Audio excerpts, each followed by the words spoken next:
Cable car என்பதற்கு நிகரான தமிழ் சொல் என்ன? இன்றைய மொழியறிவும் பகுதியில் சொல்கிறார் நிரஞ்சன் பாரதி. நீங்க உன்னிப்பாக இந்த உலகத்தை கவனித்து வந்தீர்கள் என்றால், உலகத்தின் பல்வேறு பகுதிகளில் இந்த கேபிள் கார் அல்லது இந்த ரோப் கார் என்று சொல்லக்கூடிய அந்த போக்குவரத்து சேவை இயங்கிக் கொண்டு வருகிறது. நம்முடைய மொழியறிவும் பகுதியில இதை பற்றி பேச வேண்டிய அவசியம் என்ன? வேறு எதுவும் கிடையாது. இந்த ரோப் கார் அல்லது இந்த கேபிள் கார் என்பதற்கு இணையான தமிழ்ச்சொல் என்பது எது? வட ஊர்தி. இதுதான் அந்த மொழியாக்க சொல். அதென்ன வட ஊர்தி?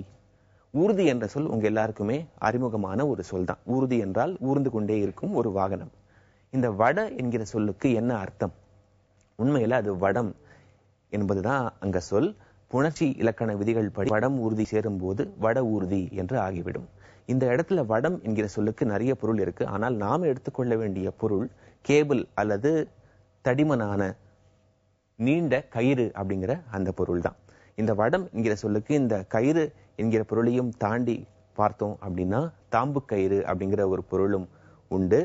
அதே போல பார்த்தீங்கன்னா வில்லினுடைய நான் அப்படிங்கிற அந்த பொருளும் உண்டு. எல்லாமே கயிறு சார்ந்துதான் இருக்கும். இன்னொன்று பார்த்தீங்க அப்படின்னா அந்த மரம் ஏறுபவர்கள் இருக்காங்க இல்லையா, அவர்கள் மரம் ஏறுவதற்காக ஒரு கயிறு பயன்படுத்துவாங்க. அதற்கும் வடம் என்றுதான் பெயர். அது மட்டும் இல்லாம இந்த வடம் என்கிற சொல்லுக்கு ஆலமரம் அப்படிங்கிற ஒரு பொருளும் உண்டு.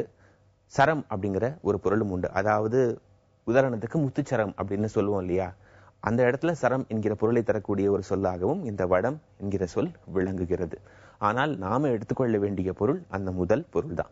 இதன் அடிப்படையில தான் இந்த கேபிள் கார் என்பதற்கு வட ஊர்தி என்கிற சொல்லை அறிஞர்கள் முன் வச்சிருக்காங்க.